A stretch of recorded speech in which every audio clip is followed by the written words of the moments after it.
Welcome to Awakened Motherhood, the podcast where mothers share their powerful stories of healing and empowerment. I am your host, Amanda Quigg, best-selling author, TEDx speaker, and advocate. In each episode, we dive deep into the stories of mothers who have overcome adversity, found their fierce feminine power, and embraced transformative parenting. Whether you're a mother driven to fight for your children or someone with a story burning inside you, this podcast is for you. Together, we'll explore themes of resilience, self-trust, and healing from our traumatic experiences, all spotlighting the profound journeys of awakened mothers. Join us for a space of naked authenticity, deep inspiration, and genuine connection. Embrace the divine feminine and discover your own warrior mama within. Welcome to Awakened Motherhood, where your story is the spark for change. Welcome, everybody, back to another episode of Awakened Motherhood. I'm your host, Amanda Quigg, and today I am so excited to introduce Steph Shanks. Steph Shanks is a photographer, entrepreneur, and podcaster, and soon-to-be author whose story of resilience and transformation inspires others to find strength within themselves. Teen mom at 16 and later the mother of a special needs child, she navigated the challenges of motherhood while building her own path after facing personal and financial setbacks, including 2 divorces. She rebuilt her life, finding purpose and confidence in her photography business. Now she's passionate about helping women discover their own strength and potential, using her experiences to motivate and uplift others on their own journeys. Welcome. Thank you. Thank you for having me. I find even just reading your bio, I find so much resonance in, not the exact thing, but in the relation from, my own mission and goals and the things I walked through and you as well. So I'm really excited to learn more about your journey and how you went through everything. And I'm sure there's going to be a lot of parallels. There is. And so you were on my podcast, and when I was listening to your story, I was really inspired because our paths are a little bit similar. And I believe you might have been the reason why I started my book. Wow. It was like right around the same time. Because I just never knew what to write about. But through my own podcast, I've learned you just start. Yeah. You just have to start. You do. So many people say, I don't know where to start. And everything in me is like chapter 1. Just start, open it up and start writing. And if it changes or moves, that's fine. But you have to start somewhere. Yeah, I think I was always so worried about hurting other people's feelings. And then really, I just had to take ownership of my own feelings. That's all it is. So, facing that fear. Well, whatever part I played in that, I am really excited to read and actually, see all of this come out on the page, because there's only so much. I've also been interviewed many times. There's only so much that can come out in these podcasts. So, the process of actually writing it and then reading it and editing and rewriting it is a whole different set of things than sharing it and talking about it. And they're both important. I think the order of operations doesn't matter. They both matter, but I'm excited for what this brings to you too. So I'd love to start it wherever you feel like starting, and whether that's your teenage years or who did you used to be? What did early motherhood look like for you? And well, so I became a mom at 16, and it wasn't something I ever thought would happen. It wasn't planned. It just never even dawned on my 16-year-old self that I could get pregnant at all. Gosh. Just didn't even cross my mind. What would happen to me? It doesn't happen to me. It won't happen to me. I'm not going to be that person. And so I got pregnant. I was in serious denial, disillusionment. There's another word that I can't think of right now. But I really did not believe I was pregnant. And so I had, prenatal care.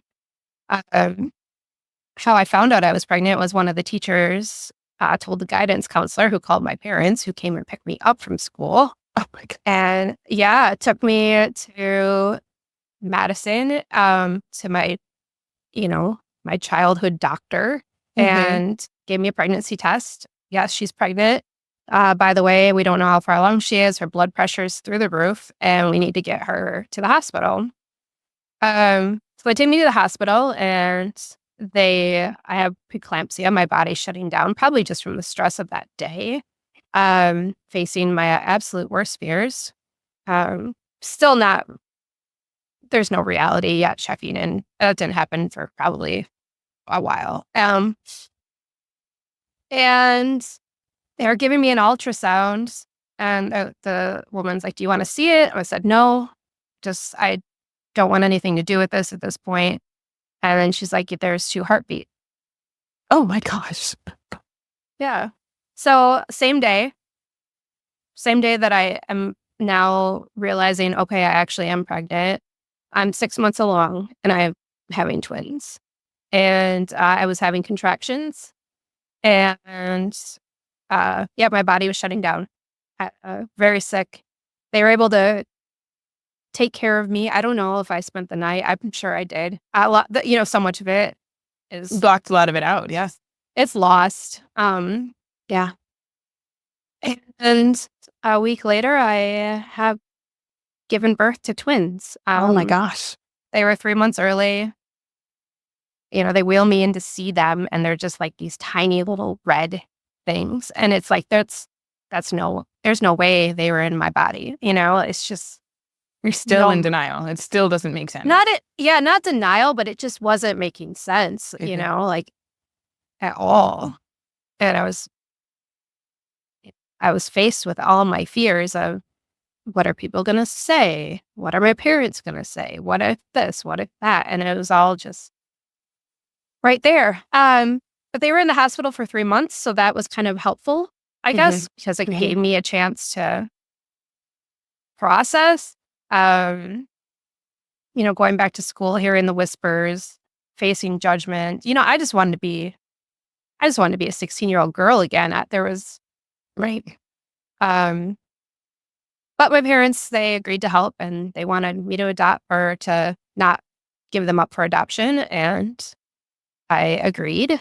And 3 months later, they come home with feeding tubes and stuff hooked up to them. So this whole time I'm learning how to be a mom, going to school as a junior in high school, trying to be a 16-year-old, like just juggling everything. And that summer, we find out that there's something wrong with Drew, one of the twins. He doesn't move his body right, doesn't do the things that the other twin does, Justin. And we're given the diagnosis of spastic quadriplegia, which means he has a muscle condition that affects his entire body. So then I'm just getting used to being a mom, and then all of a sudden you're faced with this, oh my God, is it my fault that this happened? I didn't have prenatal care. I didn't, all these feelings of inadequacy just start piling up. My parents freaking hate me. Obviously I can't be a mom. Like, I'd screwed this up already, and it just started like piling up. Never dealing with it. Nobody ever said, "Hey, how are you doing with all this?" Because you're not like, okay. And I'm not okay. Nobody's focusing on that, right? Everybody's focusing on the baby, not you. Yeah. And I have no place. I have no place at school anymore. I have no place at home. I had nothing that was mine except for these twins. And I took that job seriously. I still wanted to be a teenager and hang out with my friends. And when I did that, my parents would get mad. And then I wanted to be home. My friends would get mad. And it was just like, yeah, it was a really traumatic experience. Isolating, in my life. right? It was incredibly isolating. Yeah. And, now there's specialists involved, and physical therapists, occupational therapists, and speech therapists. And everybody's just telling me how to be a mom, what I need to do, and it's like, I didn't nothing to myself. I couldn't just be a mom, and I think that really affected me for a really long time. Yeah. Well, your mom instincts were always questions, right? You felt like you couldn't even listen to whatever they were because there were so many people telling you who you were, what was okay, what they needed. And there wasn't even like an opportunity for you to step into that role. Yeah, there wasn't. And so I go to community college and I'm trying to become somebody for my kids as quickly as I can. And I wanted to go to nursing school, but that just didn't happen. The idea of commuting and full time and then nursing full time, it just, so I just became a massage therapist. I went to school for that. And the first guy that actually like showed interest in me and the twins and wasn't afraid, I thought was my knight in shining armor, even though he was homeless, reckless. But he gave you attention and he gave you validation that you didn't have before. Yeah, and he gave my twins validation. Yes. Special needs now. Drew's not walking, Justin is. Like, they're still in diapers. Like, they were little yet. And yeah, so he was my escape. And I ignored all the red flags and we moved in together, got married shortly after because I was in such a hurry to, start my life as a mom. And right. So he ended up being abusive. He was into drugs really bad. He was never faithful to me from the time we were together. But I just kept believing like something like I could fix it. And the more I tried to fix it in my 20s, now I'm in my early 20s, the more he pulled away, the worse my self-esteem got. And as you know, the cycle just gets worse. The cycle just gets worse and bigger every time. Yep. And then he's like, "Oh, I think I want a baby." And I was like, "Oh, I didn't know you wanted a baby." Okay, well, maybe that'll fix it. So like I stopped using birth control. I'm pregnant like 3 weeks later. I swear to God, like I'm so fertile or was. Oh my God. I have said, I don't even know how many people, I am the most fertile person. I like every possible little window of maybe. Yep. I've been pregnant 7 times. So thank God. Oh yeah. Okay. Yeah. I only have 3 children, but I've had a wide variety of pregnancy experiences. So I take the fertility to a different level. I feel you. So, okay, so this is going to be the answer. I'm going to give him a child. That'll fix our relationship. That'll fix him. That'll fix our relationship. That'll give him purpose. Found out, like, he went to school at this time. Oh, and we're drowning in debt. Oh, gosh. Drowning in debt. Like, his spending is reckless. Anything, everything, he's spending money on it, from home improvements to the kids' video games to skateboards to bikes to whatever. Anything that pops into his mind. Just anything. Yeah. So, so we're like 30, 40, maybe, I think it was at the worst is about $50,000 in credit card debt. I'm pregnant. I find out he's been cheating on me with this girl that he went to school with. And all of a sudden now he's falling asleep. He's falling asleep driving. He crashes his truck. Oh my gosh. Yeah, like, and I didn't know he had a pill problem. I just didn't, or a drug, like whatever. And I was in such denial that I drop him off at the emergency room one night. I'm like, I'm done. Like, I'm pregnant. I've got twins. Drew's in a wheel. Like, I've got all these things. And the doctors prescribe him like Adderall and Vicodin, which only like validates him. Right. And, the worst moment comes when my son is about 2 years old. And I went somewhere. I think I was a photographer, starting photography business at this point. I went somewhere, forgot something, came home. And Gavin, my 2-year-old's in the middle of the road. okay, I'm looking around like, where's Jim? He's supposed to be watching Gavin. And I go in and he's masturbating to porn on the family computer. And I was so mad at him and angry. And he's just like, well, you don't, it's your fault. You don't give me what I need. This is why I'm doing this now. And my self-esteem was so low that I didn't believed him for a minute. I believed him. Okay, yeah. Okay, let's work on this. Like, good Lord. And he started, he's like, I never loved you. I never, all these things started happening. But yet I was so determined to stay in that marriage and not be a failure that it wasn't until he left me for another woman. Like, that's how that ended. We ended up filing bankruptcy, and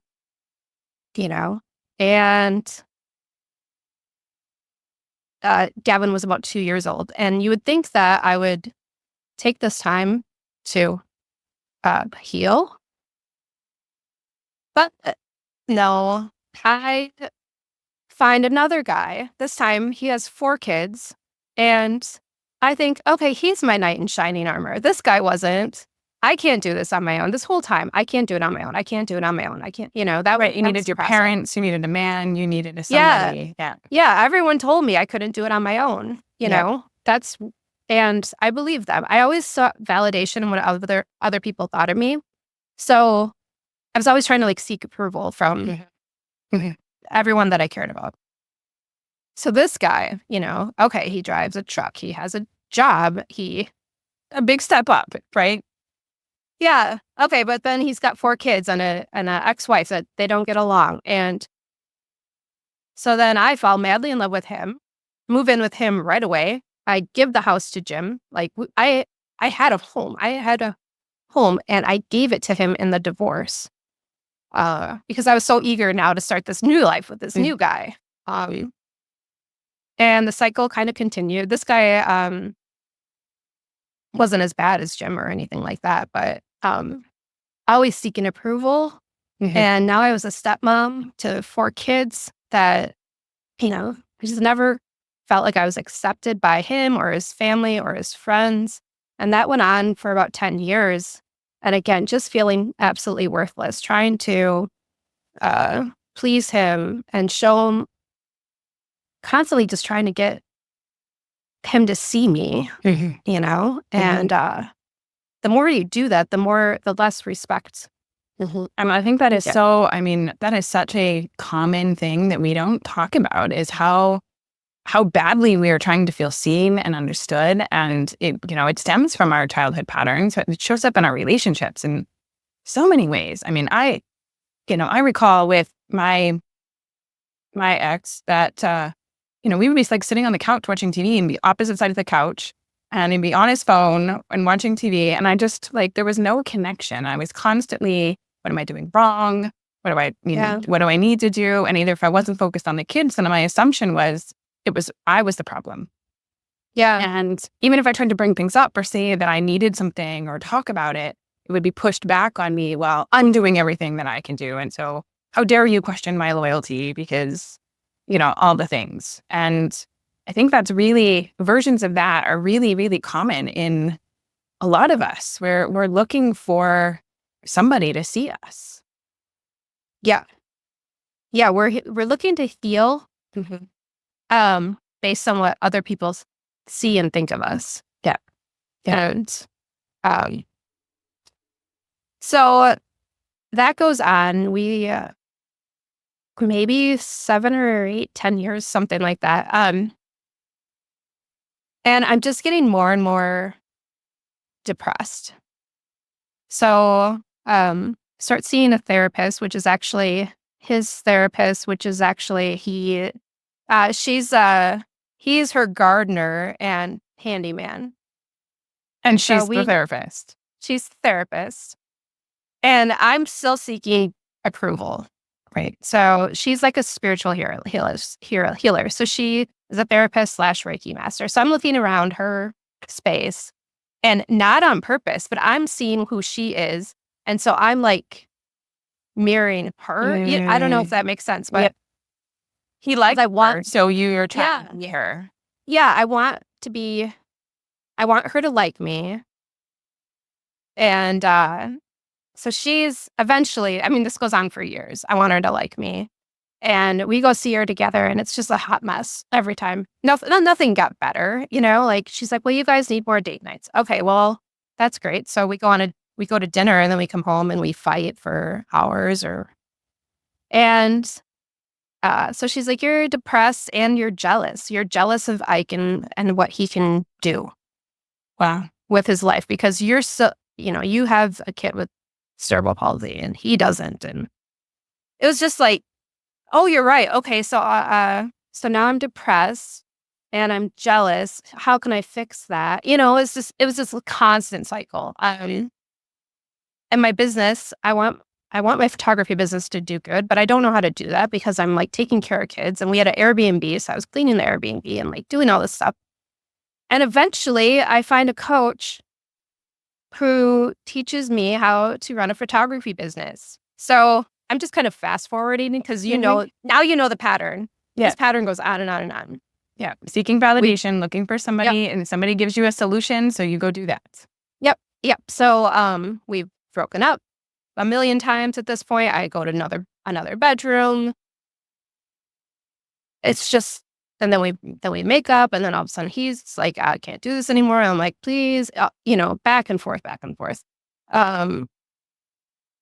And I find a coach, and she literally like changed my life. Because I got into an accountability group with other photographers who were doing something similar to me and actually creating a life for themselves.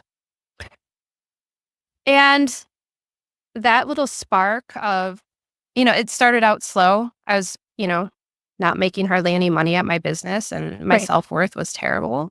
And then I slowly started to build up clients that were willing to pay me and like decent money. I started to realize like, oh, okay, like I don't have to be here in this relationship. I don't need somebody to take care of me. I don't need somebody to take care of me. Yeah. It's one of the most empowering realizations. Like, as a woman in this world where, there's all the feminine power, but there's still so much programming about we can't do it alone. Whatever models we had where we relied on other people to tell us who we were, what to do. So we can't do it alone. We don't have somebody telling us who we are and what we're supposed to do. Yeah. Exactly. I mean, it's funny when you say it out loud because it is a little bit ridiculous, but it's so true when we're in that place without anybody validating and telling us. We don't even know who we are, what way is up or down. Yeah. Yeah. And, having my son too, I didn't really say this, but, my third son really helped me heal from, he was born full term. He hit all his milestones early. That was like the first time I really felt I could be a parent. Yay. And I'm so grateful for him because throughout his life, and we've been through a lot together, and just seeing him thrive and his openness, and he's such a unique, wonderful young man. He's 16 now. Having that validation through his eyes has been so and amazing. it's healing, right? To have the other version of the experience and realize it wasn't actually you that was broken. Yeah. And realizing with the twins, like, I'm never going to have the relationship that I have with them, like I have with my son here, and I'm not trying to anymore.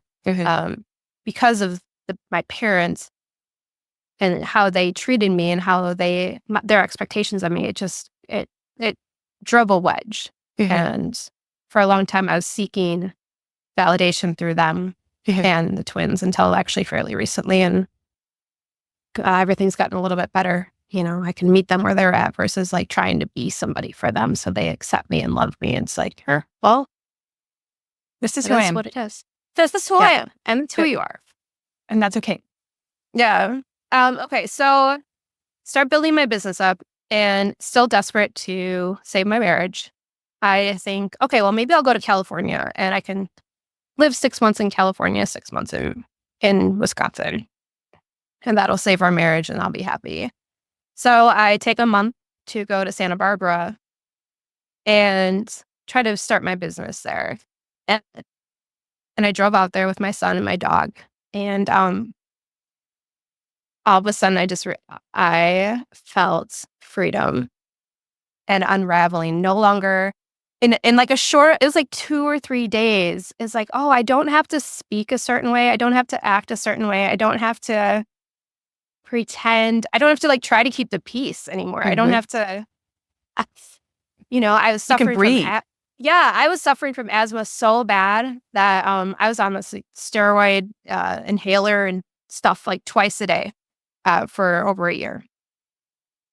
I just thought I had asthma. Like I literally couldn't breathe in my life. That's why I had asthma.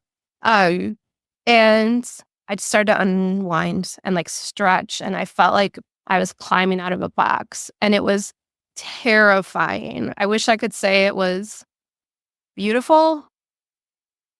Like the experience was beautiful, like now looking back at it, but I was so terrified, so scared. What does it mean, right? Now that Yeah. you've experienced freedom, you have to go get back in the box where you don't. I know. But if you don't. I was so desperate to like get back in that box, but I knew I couldn't. It was like, it was terrifying and heartbreaking and all the things. Because I didn't know where I was going to land. Yeah. And he came down to visit, or over to visit, I guess. And I told him, that was the hardest conversation I had. I said, I can't do this anymore. I can't be married to you. And he looked at me and he said, "Are you sure? Are you done this time?" And I said, "Yeah, I am." And I'm like crying, and he's like, "Well," he's like, "Okay." And then he's like, he pulls out his phone. He's like, "I just bought this truck online." I'm like, "Oh, okay." And that was pretty much it. And then he's like, "Do you want to go get lunch?" Coke. And like, we never. That was it. That was the breakup That was conversation. it. That was the end of the conversation. I was terrified to come home. He left to go back home, but I still had a week or two left, and just sat on the beach, cried, had no idea what I was going to do with my life or where I was going to go. And, but also But you were free. realizing, being free. I was free. And that was the beginning of this whole journey of freedom that I've been on for now 2.5 years. I got my own place, got my own furniture, first time, and I was 40. Oh my gosh. I remember moving out and buying my house by myself for the first time, decorating in the colors that I like for the first time. My ex-husband was he could not make any decisions. His mental health had always been bad. I didn't understand. And so he wouldn't let me put anything on the walls or buy furniture because he wanted an opinion about it. He had to be a decision maker, but he couldn't make a decision. It was infuriating. Wow. And this like freedom to, I have so much pink furniture because it's my favorite color and I don't even care. Like it just gets to be whatever I want. Yeah. Yeah. So, I have my own place. I make my own money. It's amazing.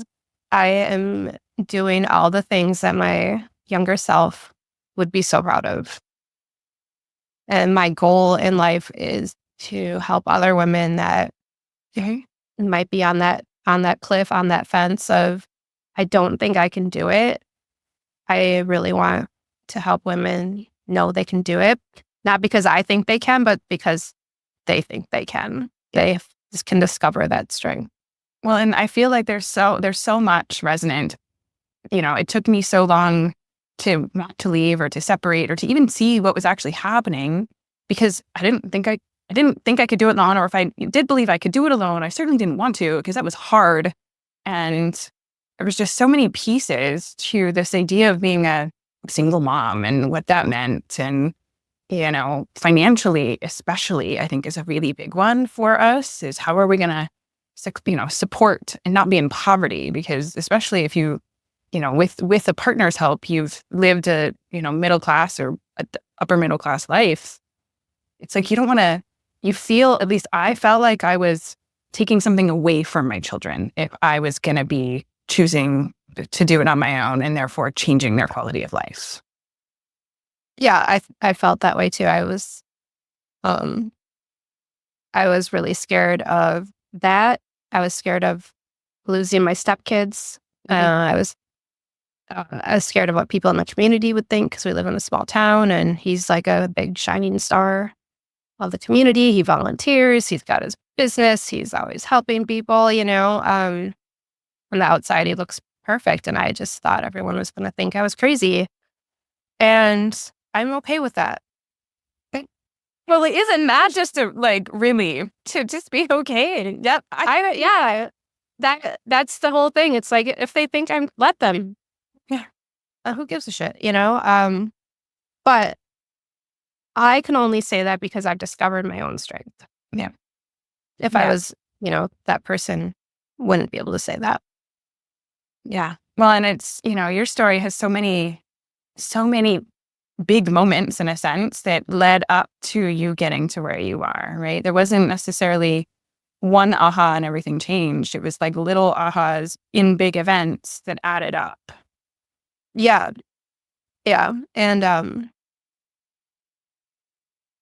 it took a while to think that I hadn't made a big mistake. Mm-hmm. And and then to realize, oh wow, you did something really, really brave. And you did it with class, you did it with integrity, and nobody That's got huge. drugged through the mud. Yeah. Yeah. That's huge. I mean, truthfully, the amount of courage that it takes to be honest with ourselves, let alone with the people closest to us, people don't realize how hard it is to actually speak what we're feeling. I know. This is like a new thing for me. Yeah. The amount of courage it takes to be truthful with yourself and to say, no, there's part of me that's known this whole time this wasn't good, but I was never able to say it. Yeah. I remember when we got married, there was a voice inside my head just like, don't do it, don't do it. But I felt like I was just scared. Yeah. Right. We but build a story realizing- around it or, of course, or, I mean, Yeah. I didn't get married. I know for me with my, second marriage, it was because I was pregnant and I was 6 months pregnant and I had so many nagging feelings about that. And actually the first stretch mark to show up on my stomach was the day we got married. And I remember being like, really? Today? Yeah. And looking back, it's like that says so much. And we've, my body had been talking to me. Yeah. Yeah. And it sounds like yours was too, right? With the asthma, you couldn't breathe. You couldn't, I remember getting acne and all kinds of things that I was trying to hide. I didn't want my face to be seen. And I would, try to different creams or things. It wasn't anything to do with any of that. Right. Yeah. Yeah. There's so many ways. It's really easy to get sucked down that rabbit hole. I know even today, it was like there's some prime stuff. It's like, oh, I need that. I need that for my skin. It's like, no, I just need to keep healing. Yes. I'll be okay.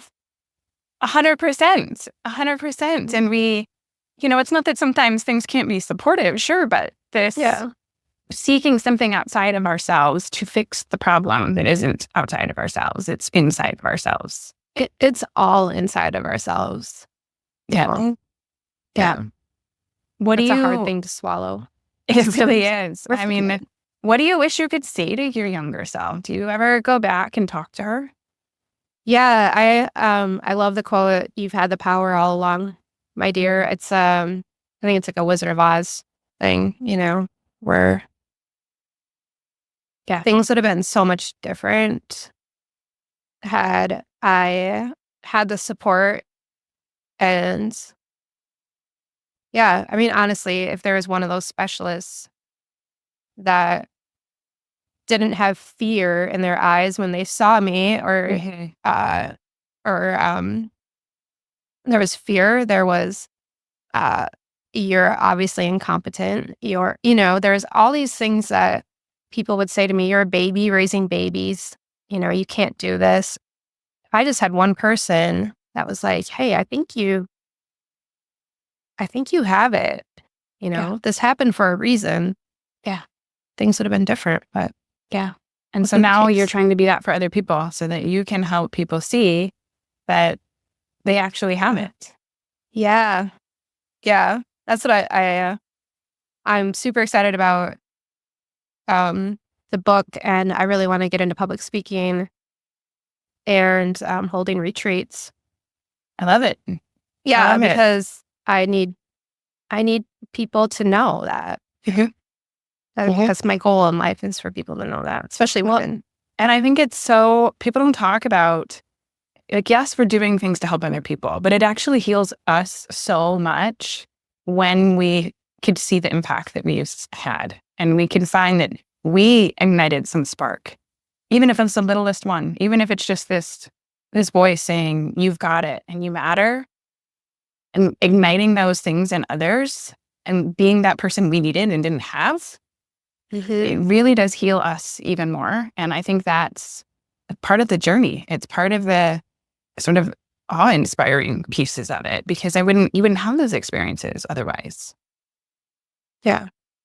Yeah. So that's my story. Yeah. And I want to applaud you as well, because it takes a lot of courage to tell your story, and you've done it very well on stage. Thank you. Thank you. And yeah, not that I want to be you. No, right. We don't do that anymore. But I honor your journey, and Thank you. I hope that I can be on stage someday. And I'm sure you will. It starts with a vision. It starts with this knowing that you've got some important things to say, and you're doing piece by piece, and it will definitely happen. And I feel, kindred soul with you because of the things that we've both walked through. And I love that you're writing out your book. I love that you've got a thriving photography business, and they are able to use, that in itself can be so empowering when women can see themselves in the photos and realize, they're attractive. And, that in itself is big. Yeah. And I think walking tall and knowing I didn't do things right, but still walking with purpose, walking with what you would perceive as shame, but still holding my head up high and knowing I'm worth it, despite all the dumb stuff I put myself through and my children. My son could have gotten killed that day or the next day or whatever, when he was in the street, and I let that happen. And I'm sure it happened more times than I am even aware of. I didn't scoop him up and say goodbye. I said, "Oh my God, like, please, let's work on it." Yeah, let's work on it. This is actually my fault. Yeah. Yeah. And that's okay. I did that. And that doesn't make me a bad mom, a less valuable human. Yeah. No, all of that guilt that we've held, all of that shame that we've had, the more we speak it out and the more that we realize that there was a lesson we needed in it, there was some other peace, there was some other understanding, and where our intention is never to cause harm, but the person we've been harming is ourselves more than anything else. And and our kids are so much impacted by the way that we actually treat ourselves far more than anything we've done to them. And, this is a lesson I'm still learning that, and I think anybody who's been through big things, because then we still have to parent. We go through a thing if we still have to parent. It's not like, okay, finale, happily ever after. Yeah. Right. Yeah. Yeah. And I still have 3 kids. Mine are 9, 12, and 14, and we're still in it in the day-to-day. And I find the more that I heal, the more understanding I have, the more grace I give myself and take care of me, the better they are. We were talking before the show that it doesn't even seem to matter what happens in my kids' external life. If I stay grounded, they're fine. Yeah. Yeah. We can't attempt to heal our children without healing ourselves first. It doesn't work that way. Unfortunately, as parents, of course, we wish that, but but we really hard just stuff project all of our wounding onto them when we do that, instead of focusing on modeling what it looks like to be accountable to our choices and to love ourselves through our mistakes and, be present with ourselves. I think it's one of the biggest gifts we can actually give our kids. Yeah. Yeah. And, with my son, so his dad ended up going, which is a whole nother story, but he ended up going to prison for 7 years.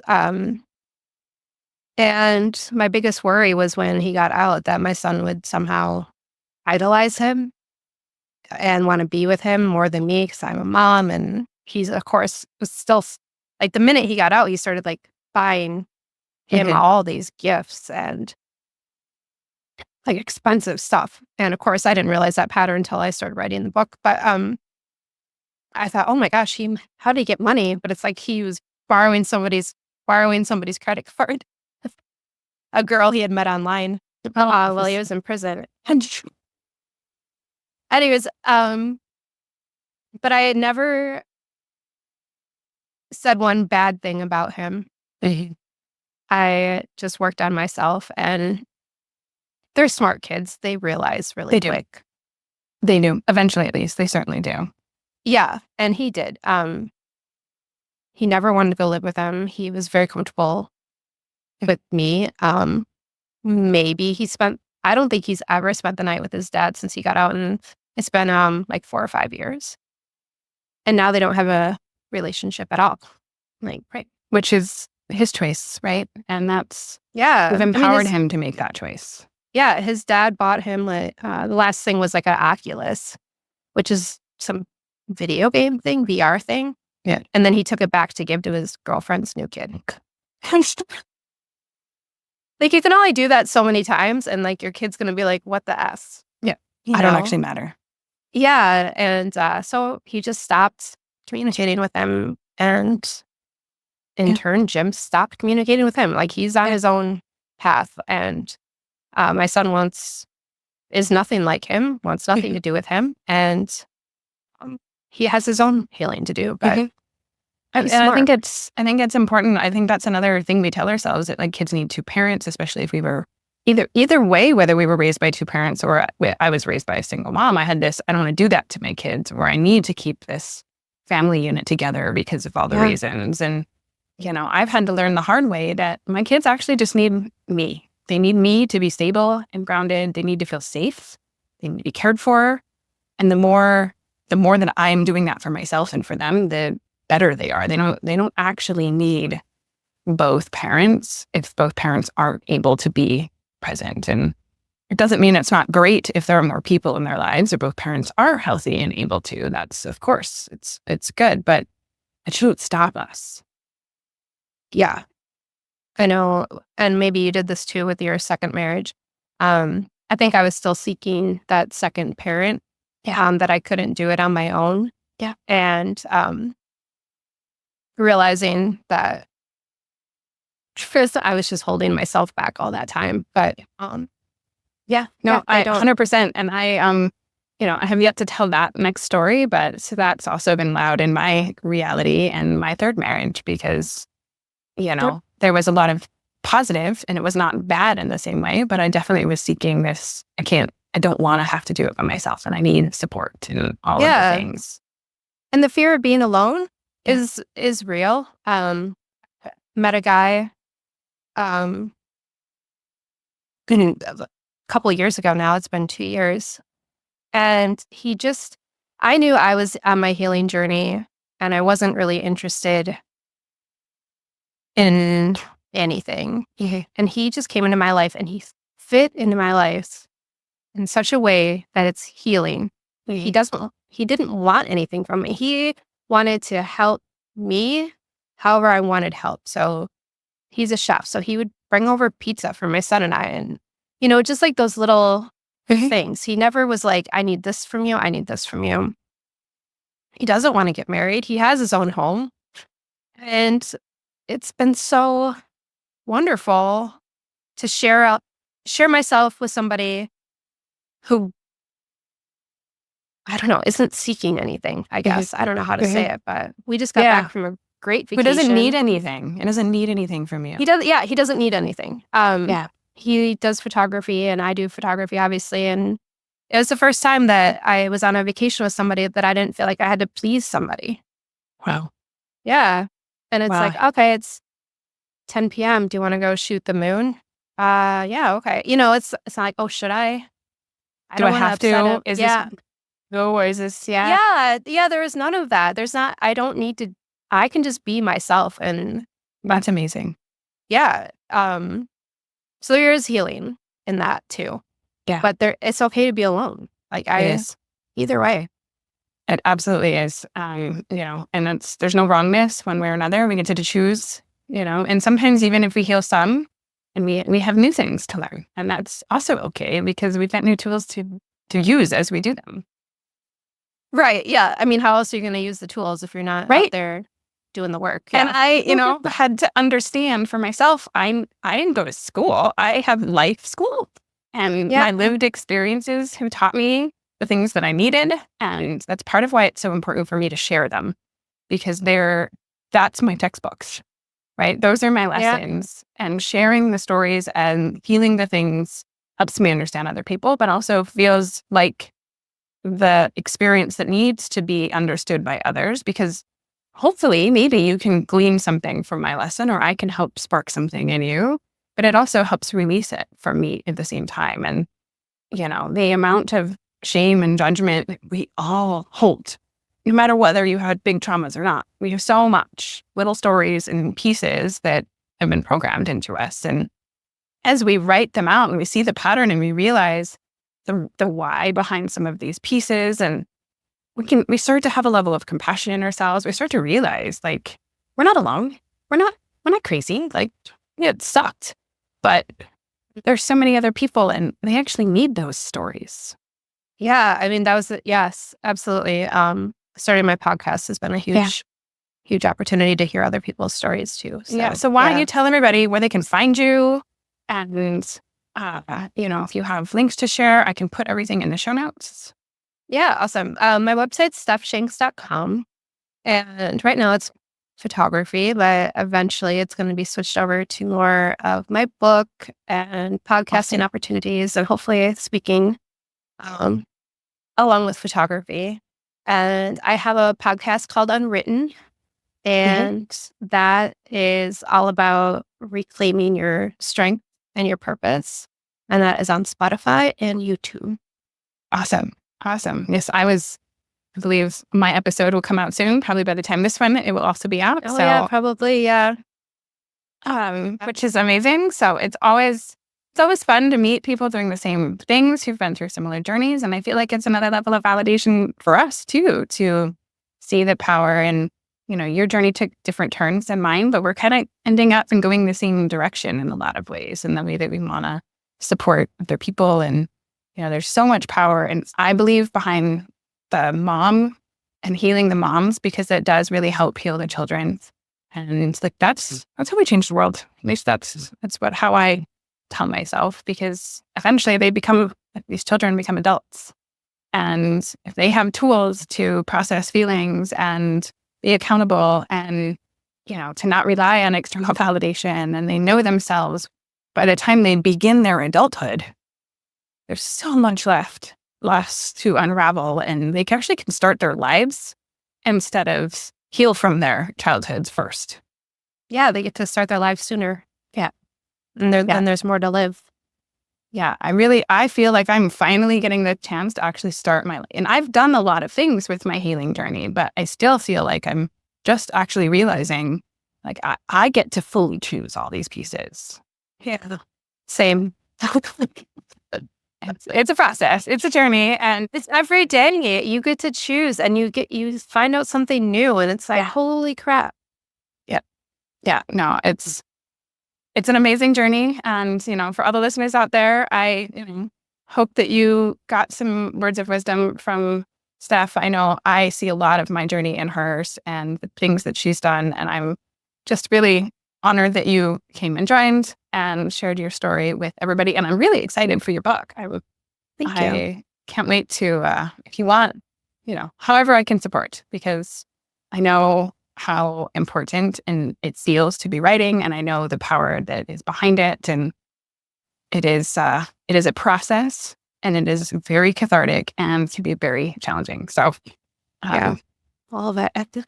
we are. I get it, and we're on this journey together, and that's the other big piece that I think I'm learning still is that because I had to learn I could do it alone. Parenthood, I don't actually have to do everything alone because I have this hyper independence challenge and community and friendship and sisterhood.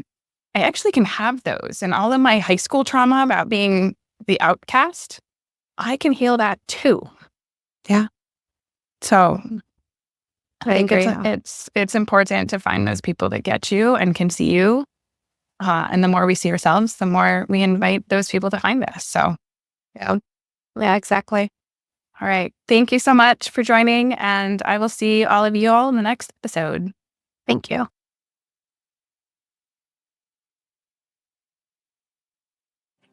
Thank you for joining us on Awakened Motherhood. I hope today's episode inspired you and offered support for your journey. Remember, your story has the power to ignite change, and your resilience is a testament to your strength as a mother. If you enjoyed today's episode, please subscribe, rate, and review the podcast. Share it with other mothers who might benefit from our stories of empowerment and healing. I invite you to connect with me on social media platforms at Amanda Quick Healing, or visit my website, amandaquickhealing.com, for more information on other ways to work with me. Until next time, keep embracing your divine self and discovering your warrior mama within. Thank you for being part of Awakened Motherhood, where your story is the spark for change.